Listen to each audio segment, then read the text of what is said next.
So if you guys like our casting, I hope you will give us some love. We are getting into game number 4, though. Do you know who we have, Rifkin? We have National Instruments and IBM. National Instruments going to be the blue team, IBM the red. IBM coming back from a 2-0 deficit to 2-1. It's going to be up to their player to try to tie it up, bring it to an ace match. Who do we have playing here, Rifkin? Well, spawning here in the lower left corner of the map, it's going to be the blue Terran playing for National Instruments. It is Cmonman. And in the top right, we have another Terran player, red. It's going to be none other than VDeezy Nuts. AKA VDeezy. I'm just going to call him Nuts. I'm probably going to refer to him as VDeezy because I believe that's what he signed up as, or at least okay. on the sheet. Okay. But however we want to refer to him, I think you guys will know when we're talking about D's Nuts, we're talking about D's Nuts. Come on, man. Okay, I get it to you. I didn't see where that was coming at first, but okay. So it's TvT, guys, and while a lot of things in Heart of the Swarm have changed, one thing hasn't, and that is the use of tanks and mechanical units in this matchup. Yeah, I mean, TvT's really mech versus mech a lot of the time right now. People have been trying to work in a bit more bio into their Terran play. I haven't really seen all that much TvT lately, but it's hard. I mean, Hellbats, they take so much damage. They're light units. They absorb tank fire. They can take Marine fire. It's really hard to not have Hellbats as that buffer for your siege lines. Yeah, actually what we've seen a couple people going for is bio with Hellbats, because Hellbats are biological, so they do benefit from medevacs as well. Yeah, that bonus healing is really nice. You get the boosters as well, get into a base, do a drop on the mineral line, and whammy, all of a sudden your workers are gone. Yeah, that's one of the things that is a very, very good tactic for Terran to utilize right now. A bit gimmicky, but we'll see if either of these players does opt for it. I do like that Cmonman fully walled off his entrance before these Nuts could get into the base. He will not be afforded that same opportunity as the barracks is built in base. And, I mean, really, it's frustrating not knowing, did he go gas? Or am I expecting Hellions as a rush? Or is it just going to be typical bio play? Maybe he's going for Command Center? Is it safe for me to go for Command Center? Who knows? Those are all the questions that get invoked when you can't see your opponent. Yeah, and, well, Cmonman doesn't have to deal with any of that because he did get in. Oh, but he's not going to get out. He's going to die. This poor SCV is going to die. Oh, that was... What? Okay, that's one way to open a wall.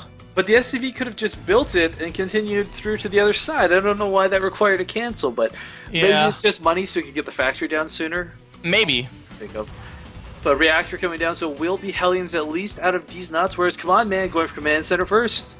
A Command Center first. Well, second. Well, whatever. My mistake. I meant before the factory because it was just... On the other hand, it is the first Command Center that he's building. Nope. Nope.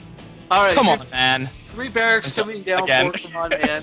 Looks like he will actually be inclined to stick with that bio situation, and I gotta say, like, it's funny, the only unit I've seen really effective against Hellbats are Ghosts, but those are so expensive and so late gamey that you can't really rely on them.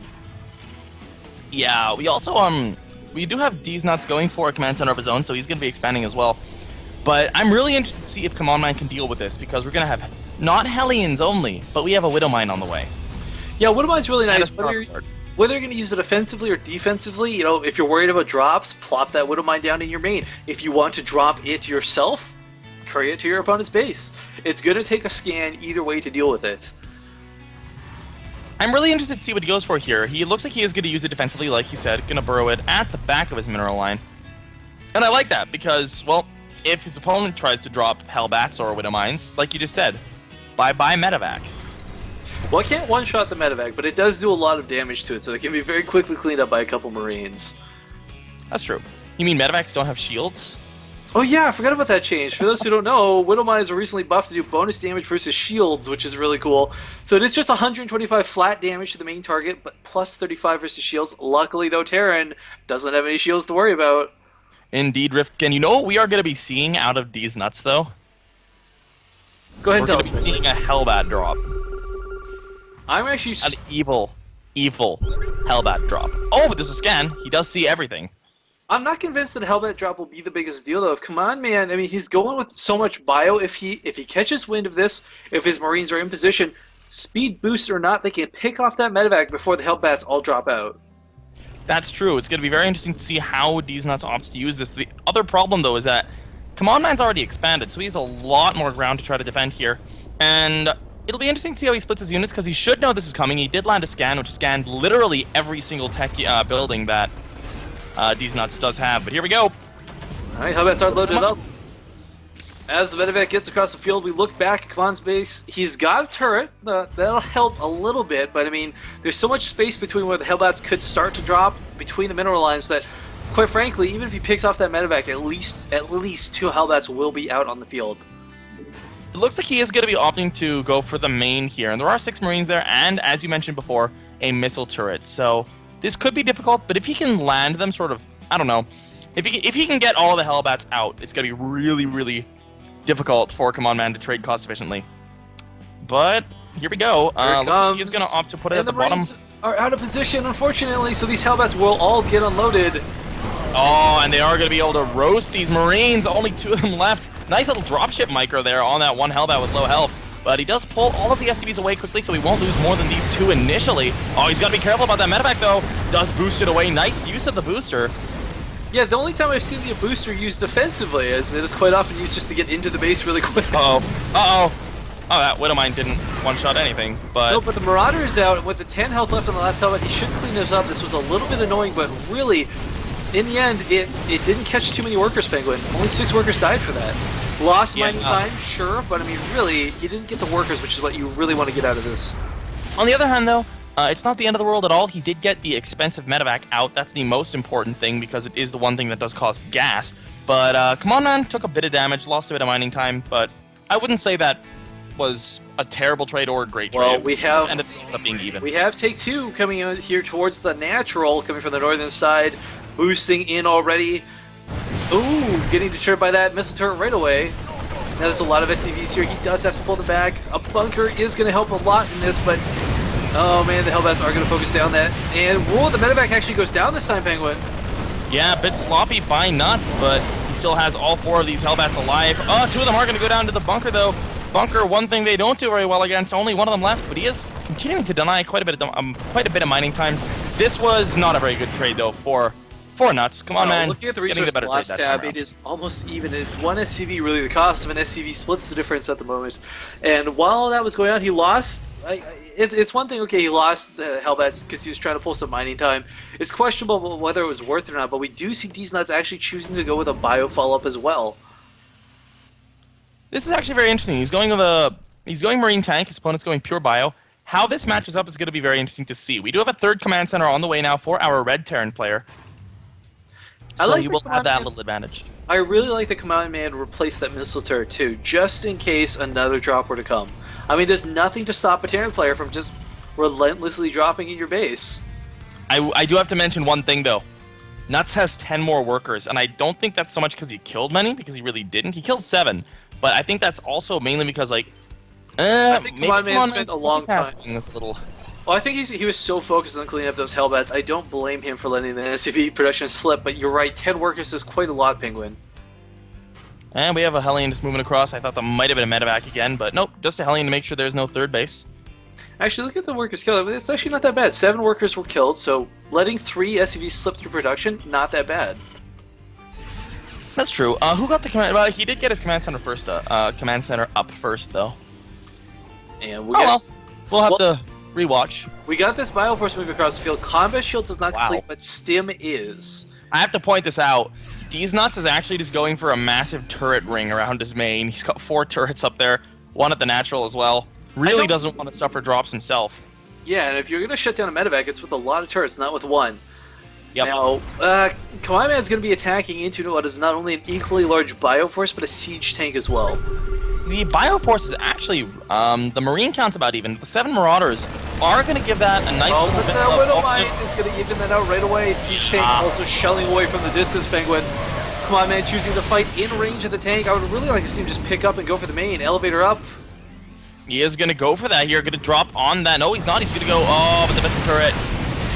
That will take 1 of those medevacs out immediately. The other one also going to go down pretty nicely done by DeezyNuts with the positioning of the another medevac.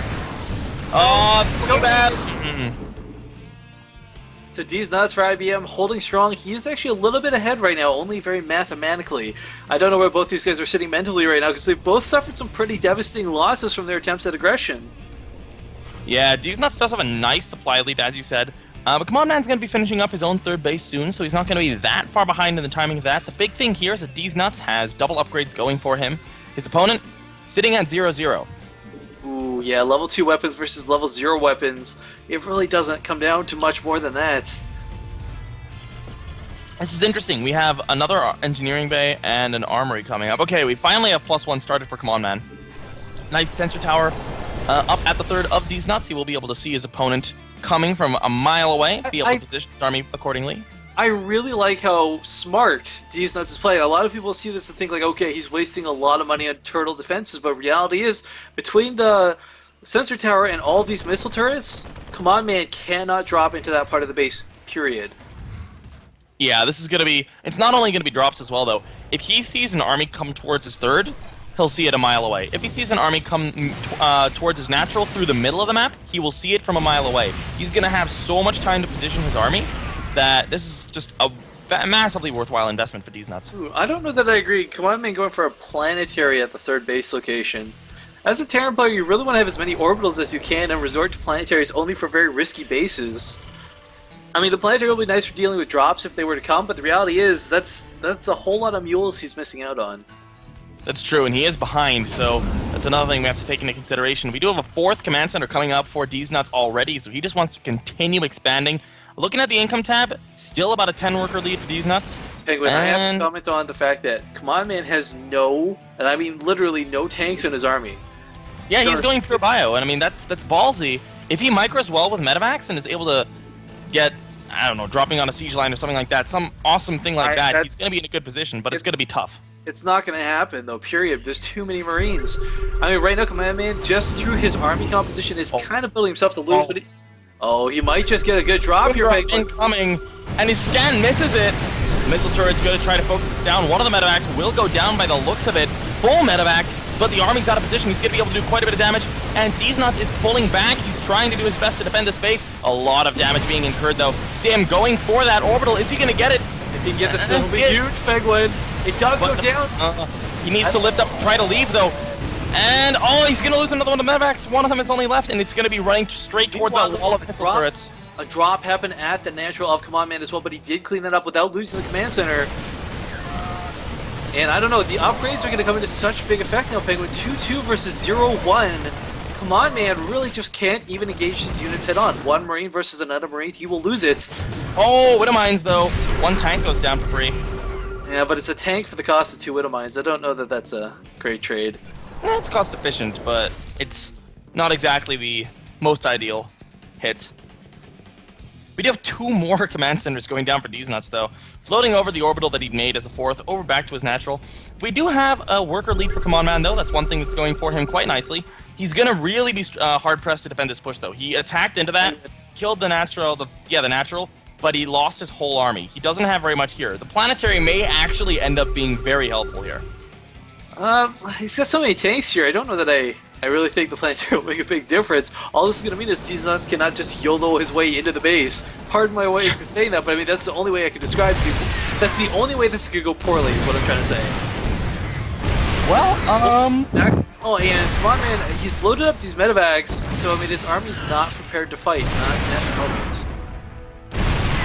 And we do have, I mean, once level 3 weapons and armor kick in, it's going to look worse and worse for Cmonman. I would like to see these nuts start focusing the SCVs around the planetary, as Cmonman is just spam repairing this. But with his army out of position, I'd like to also see Cmonman either go for a flank or just a full-on offensive. Yeah, he's going to go for a flank here, and the supplies are actually even. It's only 2-2 to 1-1 right now, so the the upgrade discrepancy is not as bad as it could have been. And the supply difference is actually not that bad either at this point. It's only about 15. He's nuts, though, Penguin, coming in from the northern side as well. That's true. Cmonman needs to deal with this now, and is he going to go for it from behind, or is he going for a counterattack? I can't quite tell. He's going from behind. It's the only way I could suggest. Yeah. But what's he going to do with the rest of his army? He needs to come in from both sides. Otherwise, this attack from behind is really kind of pointless. But here comes the reinforcements to the north, like you said. Yeah, oh, man, that Widow Mine. that natural base. Okay, big engage happening in the south, guys. Marines are just destroying everything. Those upgrades are making such a big deal, making mincemeat out of Marauders. Tanks still live. Not a single tank goes down, and a natural also being attacked. Bunker is not currently loaded. I think these nuts just wrapped up game 4, Penguin. And we are going to be seeing another ace match, Rifkin, just like we wanted. Oh, that's a nice Widowmine hit, though. Nice, but that's about it. Yeah, it was still cool, though. Alright, I guess... Well, let's continue talking about this. Killing time. Yeah, I mean, this is the end of Cmonman, but you know what? He's holding strong. He doesn't want to give up just yet. He's got the barracks, he's got production, he's got SCVs still. And these nuts, it's his game. You know what? I'm not going to try and build this up. Kill the planetary fortress! Yeah. Come on down to the 100 supply. These nuts pretty much maxed at this point. He's going to scan the army again. He doesn't really have anything to fight with at this point. He's got 100 supply, 65 of which is workers. And most of these workers aren't even mining, he's just repairing. Yeah. Alright, Well, these nuts, he's coming around the bend with more tanks, more Marines. He should be able to push into this. And I think this has kind of become a custom game at this point, Penguin. We don't have tower defense, we have planetary fortress defense. You know what D's Nuts is probably thinking right now? Come on, leave. Come on, man. Alright, there we go. Tanks and Marines, everything pushing forward. That planetary going down should seal the deal. Cmonman now with actually no mining pretty much whatsoever going on. All the SVs have been pulled, ready to do his last stand, pulling a 300 move, if you will. As we see the crushing army of Xerxes coming forward. We got the small contingency of Marines. Leonidas in the front lines. And this is going to be wrapped up. Oh, or not. Or yes. It should be, yeah. It's trying to make a big deal on this. Now, Cmonman put up a very good fight. There's no question about it. But in the end, you know, it's TvT, and in any mirror matchup, when you take enough losses, you're gonna eventually just sort of slowly bleed out and lose that game. And I feel that's a lot of what happened here. GG from Cmonman. Not leaving, maybe trying to trick these nuts. Never mind.